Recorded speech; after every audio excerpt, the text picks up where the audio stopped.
feel the Spirit moving in me. I feel the Spirit moving in me. I feel the Spirit moving in me. Oh, you feel that? I feel the Spirit moving in me. I feel the joy. I feel the joy moving in me. I feel the joy moving in me. I feel the peace. I feel the peace moving in me. I feel the peace moving in me. I feel the Spirit. I feel the Spirit moving in me. I feel the Spirit moving in me. I feel power moving in me. I feel the power moving in me. And I feel the vision moving in me. I feel the vision moving in me. And I feel the presence moving in me. I feel the presence moving in me. And I feel the grace moving in me. I feel the grace moving in me. And I feel the glory moving in me. I feel the glory moving in me. And I feel the blessings moving in me. I feel the blessings moving in me. I feel the love. I feel love moving in me. I feel love moving in me. I feel God. I feel God moving in me. I feel God moving in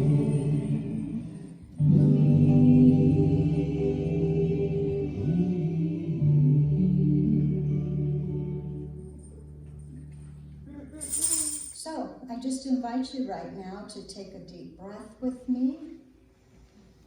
As we begin our service, a mindful breath, and just relax into this beautiful day as we speak our mission statement together here. We recognize and realize the omnipresence of divine love as the truth of all.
Please join with me in your interior silence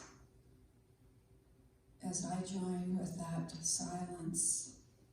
And I recognize the dwelling presence of God, the one presence, the one power. It is unconditional love, wisdom, intelligence, creativity, the wholeness and perfection of creation, the source of all life. I recognize this God, his infinite spirit moving in and through and as me, as the source and substance of my life and all life. I activate within my consciousness the presence of spirit, of God, aligning myself with all the goodness of spirit that is always available, inherent as my life. And I feel that at one with this source and substance. And I know, as this is my truth, this is the truth for each and every one here today. For each one here is that individualized, unique expression of the one whose life is that source and substance of creation. And from this awareness, I speak my word into this presence, knowing the wholeness of truth for each one of us and for those on the prayer list and in the prayer chest.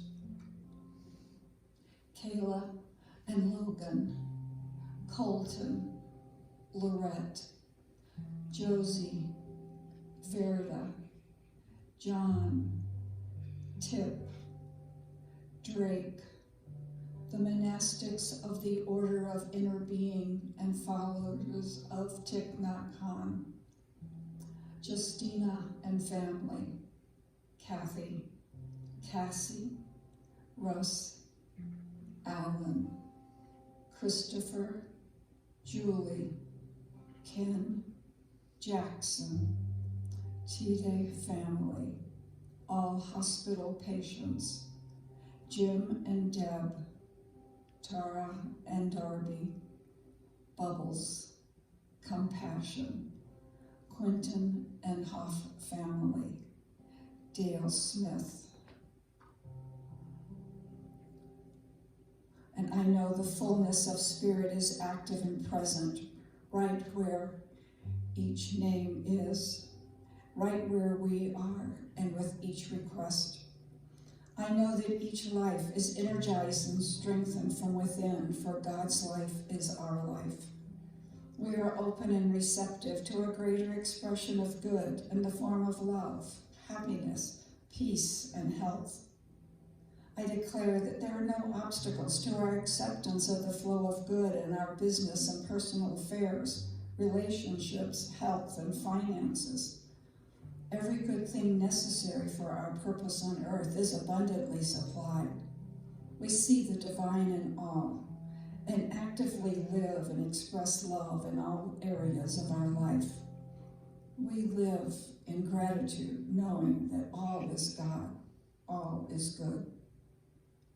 And this word goes forth in pure gratitude for spirit as the life living for each of us and each request. This gathering is blessed. This service is blessed, and all those who make it possible. We are uplifted and enfolded by the energy of love that radiates from each one here. Our consciousness of the divine is expanded through the music, the message, and the light of each one. Filled with gratitude and appreciation for this magnificent divine life so freely given and all of its goodness, I release this word into the law, knowing that spirit responds spontaneously and instantaneously. And we join together and declare, and so it is.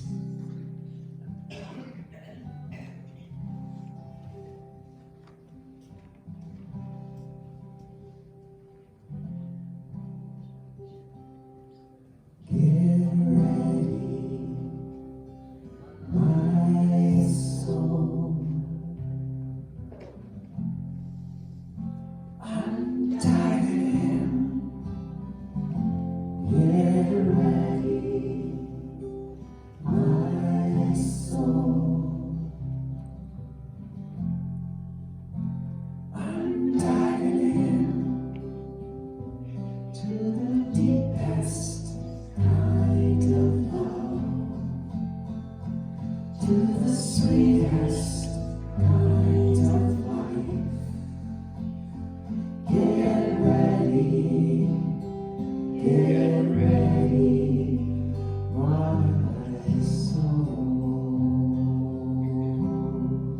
knows, here I go.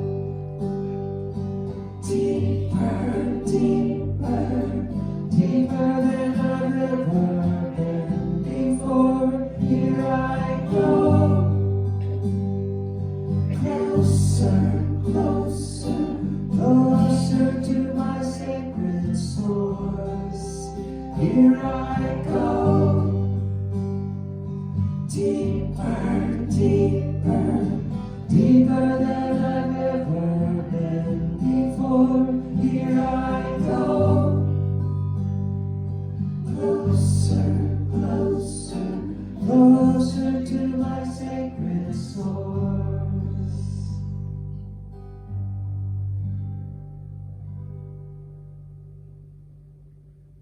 Get ready, get ready, my soul.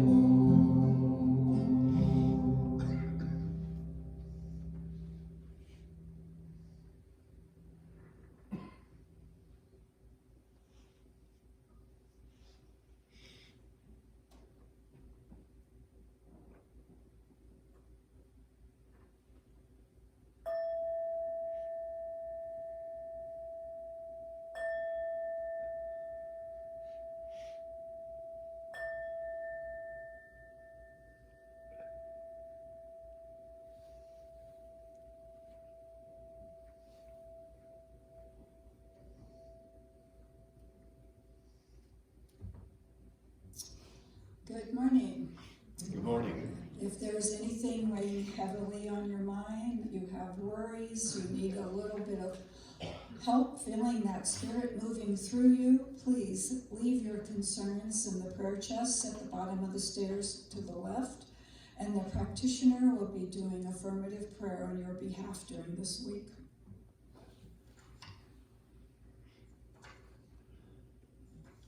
Okay, from Vivian Kamori. Life is not about how fast you run or how high you climb, but how well you bounce. The dreams in your head and the longings of your heart meet in the creative sea of your imagination. Christian Sorensen.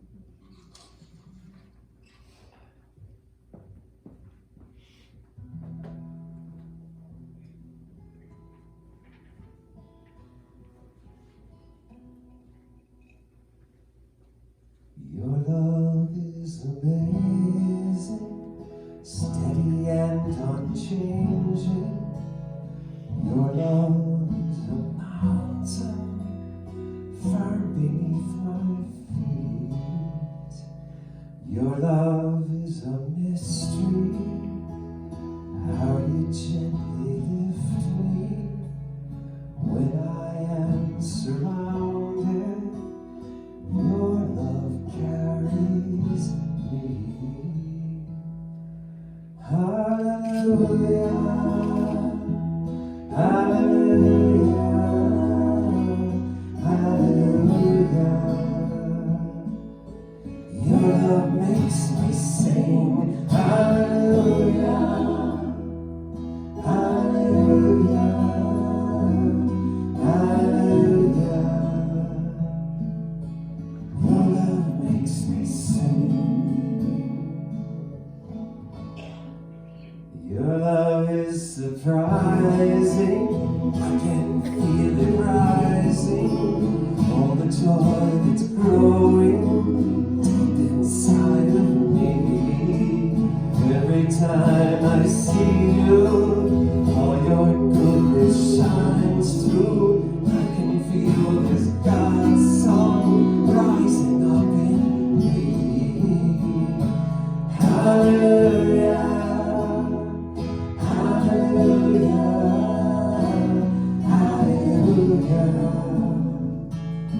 Your love makes me sing. Hallelujah, hallelujah,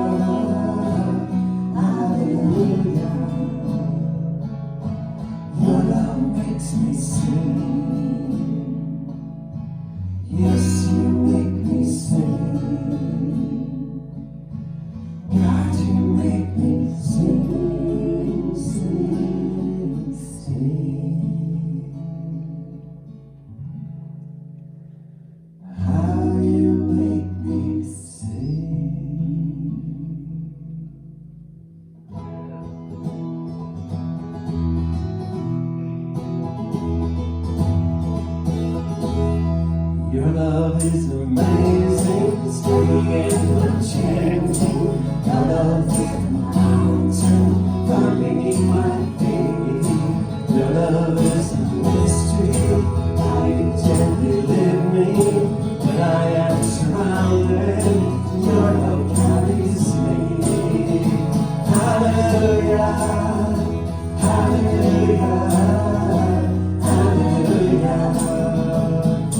Your love makes me sing. Hallelujah, hallelujah, hallelujah. Your love makes me sing. Your love is surprising, feel it rising, all the joy that's growing deep inside of me. Every time I see you, all your goodness shines through. I can hear God's song rising up in me. Hallelujah, hallelujah, hallelujah. Your love makes me sing. Hallelujah, hallelujah, hallelujah. Your love makes me sing. Yes, you make me sing. God, you make me sing, sing, sing. How you make me sing.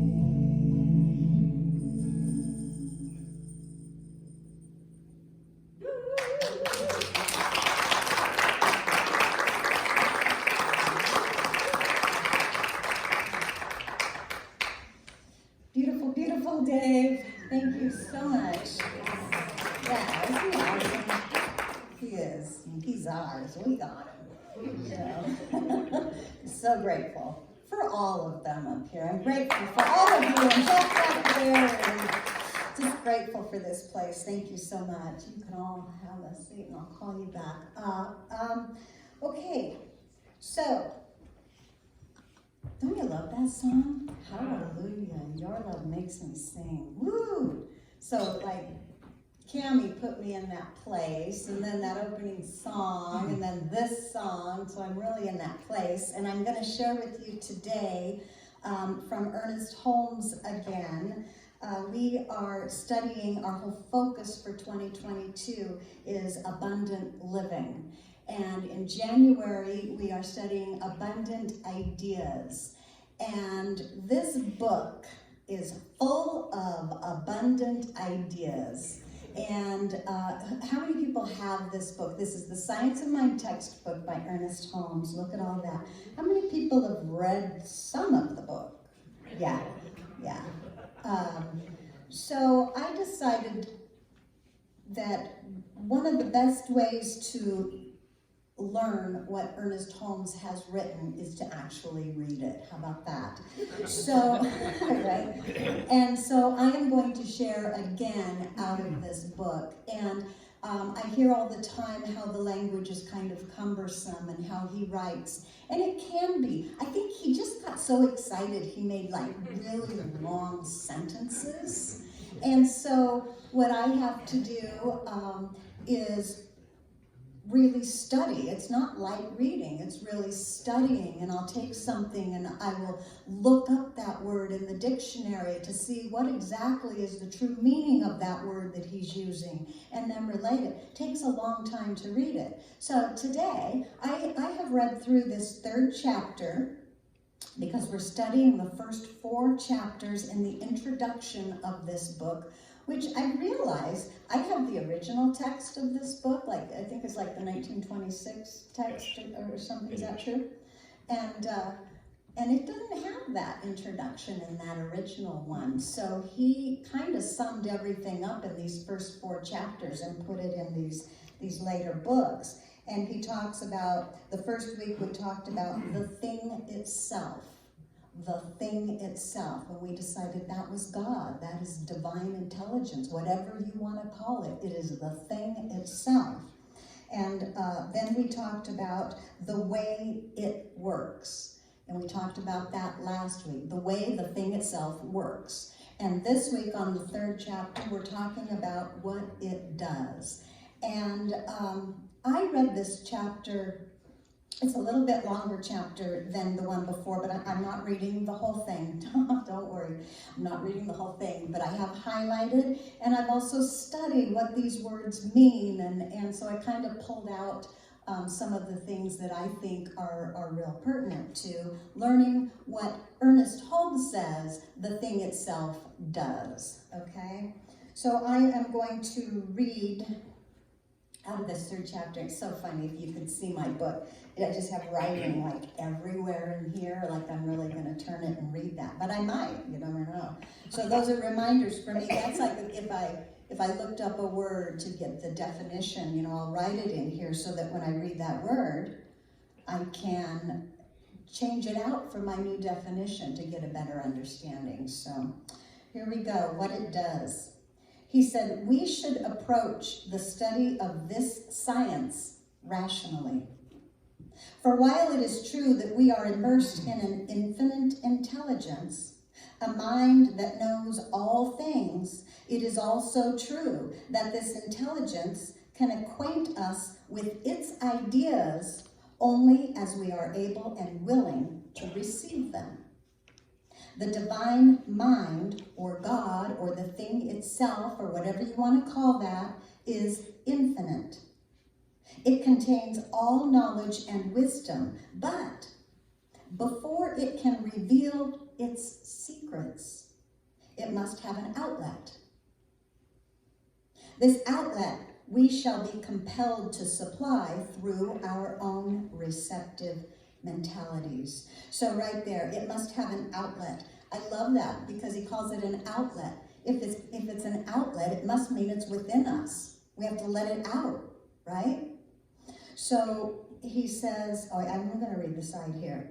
We must be able to mentally receive the ideas to let them out, okay? That's what he means through our own receptive mentalities. Mentally, we need to learn to receive these ideas, the secrets of the thing itself.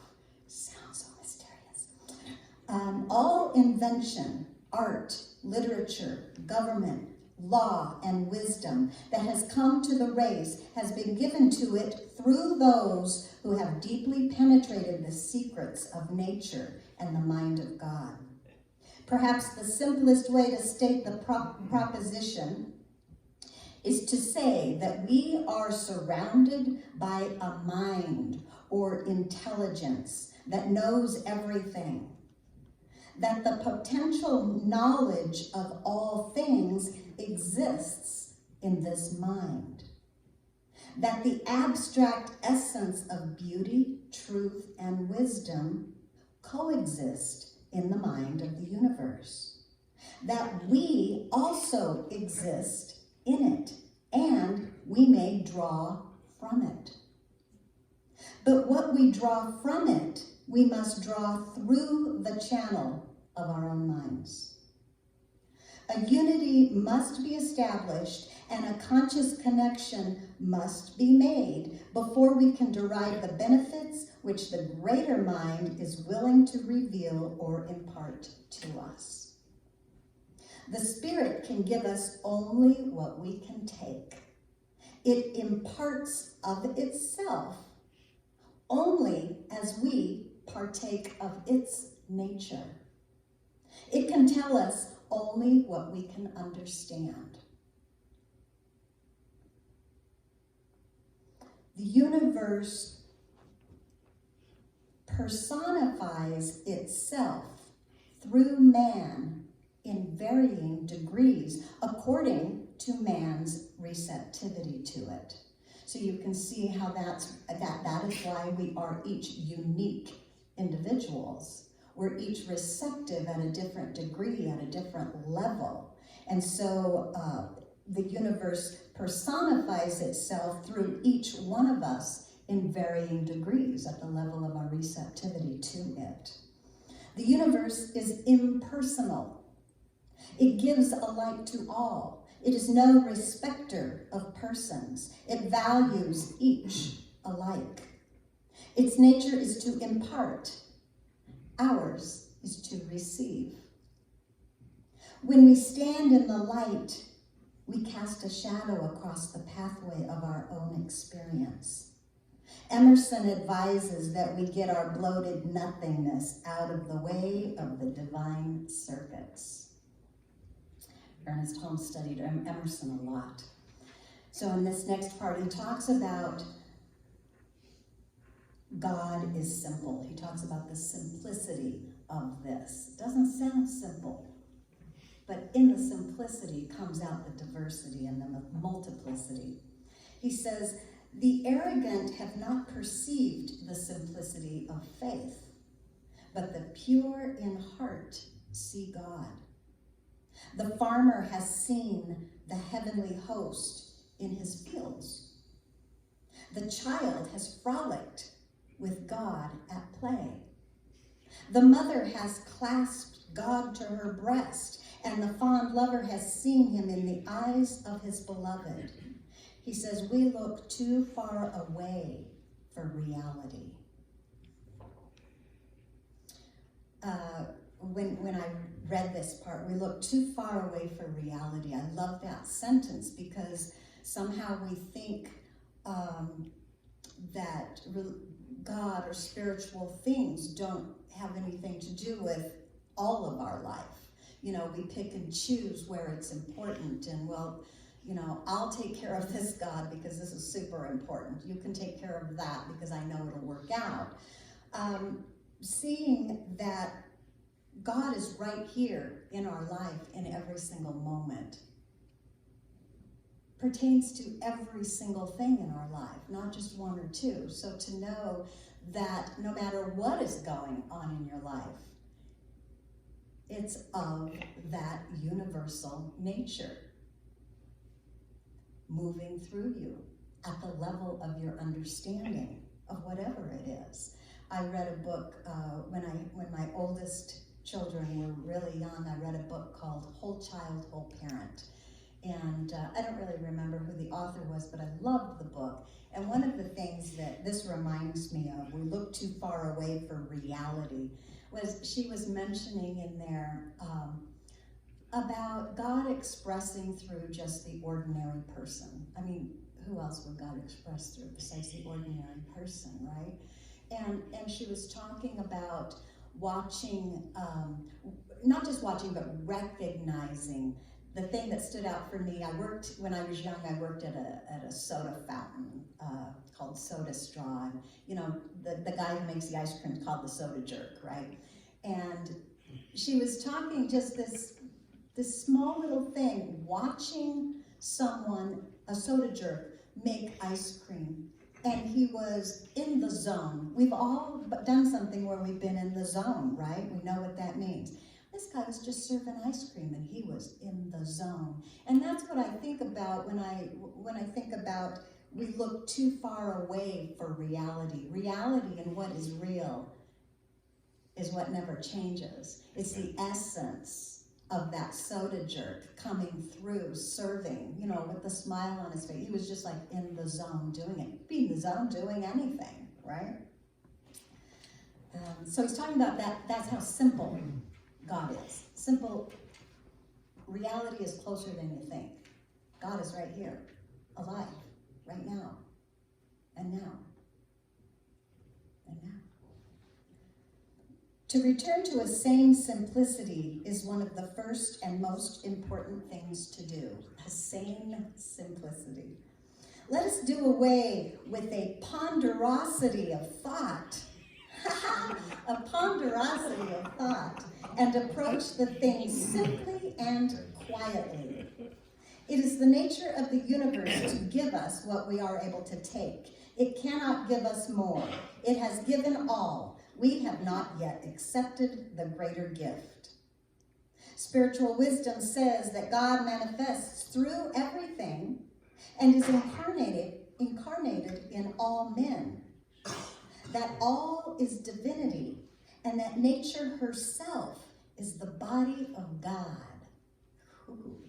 The mechanical laws of nature are set and immutable, but the spontaneous recognition of these laws gives us the power to bring them into practical use in everyday life and experience. The spontaneous recognition of these laws is what gives us the power to use them. All is love, and yet all is law. Love rules through law. Love is the divine givingness. Love is the way. Love is spontaneous. Law is impersonal. The law works for everyone the same. The love is the choice of our conscious mind. But we should not overlook the significant fact that it is the mind which discovers and makes use of the mechanical law. Is not this mind the spirit in us, he says? We can never completely fathom the infinite mind. We shall always be discovering new lands. I mean, infinite is just a word that we gave it. Infinite means so much we don't know. It's so much we can't count. So infinite, we'd never be able to fathom that. Undoubtedly, we are surrounded by and immersed in a perfect life. A complete, normal, happy, sane, harmonious, and peaceful existence. But only as much of this life as we embody will really become ours to use. Okay, so I needed to go back and look up embody. So here it says, only as much of this life that is complete, normal, happy, sane, harmonious, and peaceful. Anybody interested? We can use only as much as we can embody. And so back here I have embody, to represent in human form. So we can only have as much as we're willing to represent in human form. We have to embody it. We are the outlet, right? From within, we bring it out. As much of this life as we understand and embody will react as immutable law. The universal mind contains all knowledge. It is the potential ultimate of all things. To it, all things are possible. Did you ever hear that? To us, as much is possible as we can conceive according to the law. Should all the wisdom of the universe be poured over us, we should yet receive only that which we are ready to understand. Life always becomes to us the particular thing we need when we believe that it becomes to us that particular thing. I'll read that one more time. Life always becomes to us the particular thing we need when we believe that it becomes to us that particular thing. The understanding of this is the essence of simplicity, he says. Our thought and conscious receptivity differentiate this universal possibility. Okay, our thought and our conscious receptivity, it differentiates by drawing it through our minds and causing it to flow into particular channels. One state of consciousness will differentiate one kind of a result. Another mental state, a different manifestation. See the uniqueness in the way everyone uses the same power. Love is the choice, and law is the reaction. The law is the reaction to that choice that brings it into being, that brings it so. Okay? Here is the multiplicity proceeding from unity. This is what Emerson meant when he said that unity passes into variety. But someone will ask, can we bring out both good and evil from the one source? Of course not. The first principle is goodness, and only insofar as our thought and action tend toward a constructive program will it eventually succeed. We cannot fight the universe. It refuses to be budged from its course. We can only go with it. But there is ample latitude for personal expression. How then are we to know what is right and what is wrong? We are not going to know. We already do know. Every man knows right from wrong in its broadest sense. It should be considered right to live and to enjoy living, to be well, happy, and to express freedom, is to be in accord with divine law and wisdom. He says, let us restate our principle. We are surrounded by an infinite possibility. It is goodness, life, law, and reason. In expressing itself through us, it becomes more fully conscious of its own being. Therefore, it wishes to express through us.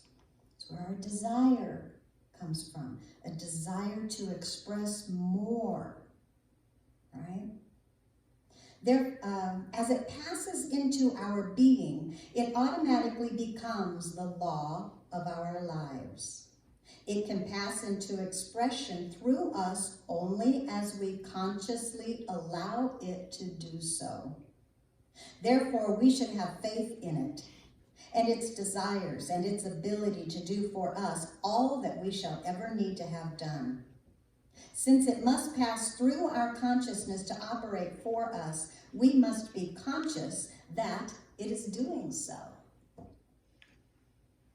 This is where treatment comes in. So spiritual mind treatment is the way that he came up with to be able to feel the realness of God. A treatment is a statement put into the law. So we put this statement into the law, embodying the concrete idea of our desires and accompanied by unequaled faith that the law works for us as we work with it. Let us waste no further time looking for the secret of success or the key to happiness. Already the door is open, and whosoever may enter. Undoubtedly, each of us is now demonstrating his concept of life. This is important, so listen. Trained thought is far more powerful than untrained. And the one who gives conscious power to his thought should be more careful what he thinks than the one who does not. The more power one gives to his thought, the more completely he believes that his thought has power, the more power will it have. So those ideas are exactly what, like, Lou would study to become a practitioner, which she has. I think Moira had said she has a license to pray. Not that anyone can't pray. Everyone is. The law is immutable, works for everyone the same. Everyone can pray. She has learned through these classes how to form her words, how to embody the Spirit in a positive way to get positive results, okay? Because most of us are living from the unconscious mind or the subconscious mind, those things that have dropped into our deeper mind or our heart aren't necessarily serving us well, but the law is still working on those. So treatment or prayer work allows us to replace those that aren't working for us so well with concrete language, ideas, desires of God that we can replace those with, so that that immutable law can start working on those rather than some of the unknown things that we have, which tend to make our life out here somewhat maybe dramatic or chaotic. I mean, nobody does not have any issues or anything anymore. It's what we do with those, not that those go away. So that is, I'm going to stop there from reading with Ernest Holmes. That wasn't so bad, was it? Wonderful. Thank you, Jim Carr. All right. So, what is the answer to what it does? I read this over and over again. I read this chapter many times so that I could share my ideas a little bit of what it does. And I listened to many messages out there. This is a popular subject, and I listened to some ministers talk about this subject, and I didn't get a real clear answer for them. So I read it myself, and I'm going to share. I think the thing itself, it works spontaneously as love through choice, our conscious mind, and it works unchangingly as law to create our choices. And it creates what we call our life. We call it our life. God creates. It is done unto us as we believe. Love moves through law and causes creation, or what we call creation. It's still just a word that we gave it, right? We call it creation. We call this life. We call the process of life demonstrating or manifesting. Anybody heard of manifesting? It's a really popular word right now. Manifesting has been talked about in New Thought and Metaphysics forever, but it's very commonplace right now, manifesting and how to manifest, and everybody wants to tell you how to manifest and how to manifest right. We all manifest all the time. We can't not manifest. That's what our life is, a manifestation of our total vibratory thoughts, feelings, actions, beliefs, right? Manifesting is not some mystical, magical thing that only some people can do, and some people can do, some people can't, or some people are good at, and others are not. We manifest the sum total of our thoughts, emotions, and beliefs. We are all master manifestors.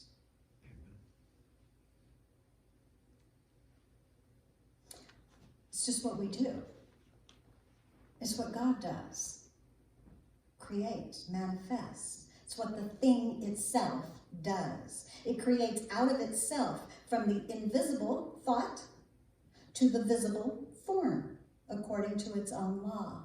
It creates from the invisible, and the outlet, right, is us.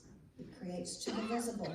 So I had this, while I was doing this, I ran across this little quote. I have all these little pieces of paper every year. And this is by John Randolph Price.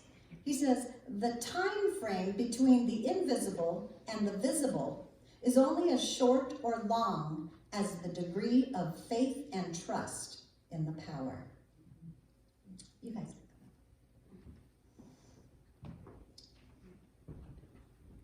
So it creates out of itself from the invisible to the visible according to its own law. Its spontaneous nature of love allows for our uniqueness and our diversity and our free will to think and believe anything we choose. So if we want to show up bigger, more expanded, we can begin to allow God to have its way with us by affirming God as our source of love. God as our power to live. God is closer than you think. Let's sing.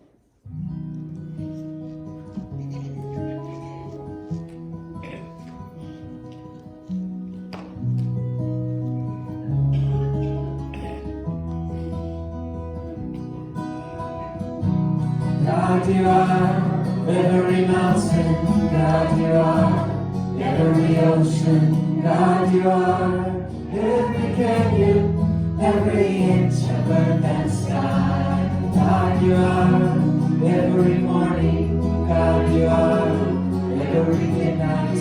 God, you are every moment, every second of my life. Everything I see, everything I do, everything I am is you. Everything above, everything below, everything I know is you. God, you are every sunrise. God, you are every moon glow. God, you are every star shine, every inch of earth and sky. God, you are every springtime. God, you are every snowfall. God, you are every season, every second of my life. Everything I see, everything I do, everything I am is you. Everything above, everything below, everything I know is you. 'Cause you are the very breath I breathe, and your perfect love created me. Everything I see, everything I do, everything I am is you. Everything above, everything below, everything I know is you. Everything I see, everything I do, everything I am is you. Everything above, everything below, everything I know is you. Everything I see, everything I do, everything I am is you. Everything above, everything below, everything I know is you.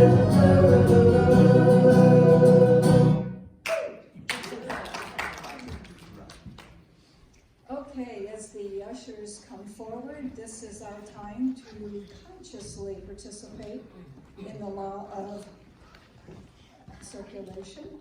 So as you take your gift or your tithe in your hand, please know with me that as we realize that our life is an abundant expression of Spirit's ever-present flow, we freely accept and share all that God bestows upon us. And we are more than thankful and appreciative. And our affirmation: I see the abundance of God everywhere I look. It's in every one of us to be wise. Find your heart, open and hold your eyes. We can all know everything without ever knowing why. It's in every one of us, by and by.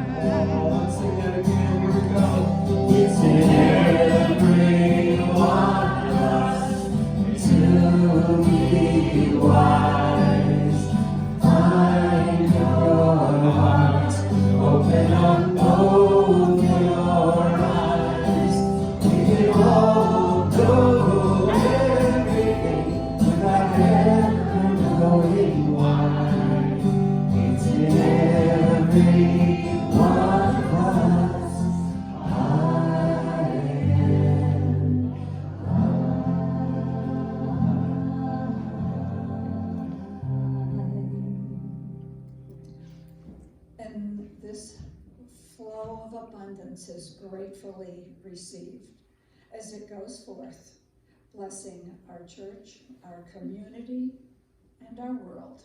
And so it is.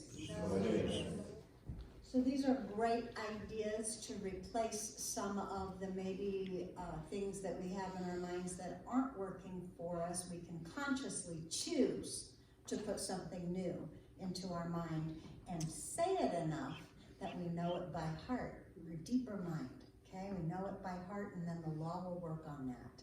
So here we go, all together. I open my mind and heart to the abundance of rich ideas within me. Spirit speaks and I hear. I welcome the abundant ideas of Spirit to fill my mind now. And so it is. I'm in the right place at the right time. I am just where I'm supposed to be. I'm in the right place at the right time. I am just where I'm supposed to be. I'm in the right place at the right time. I am just where I'm supposed to be. I'm in the right place at the right time. I am just where I'm supposed to be. I'm in the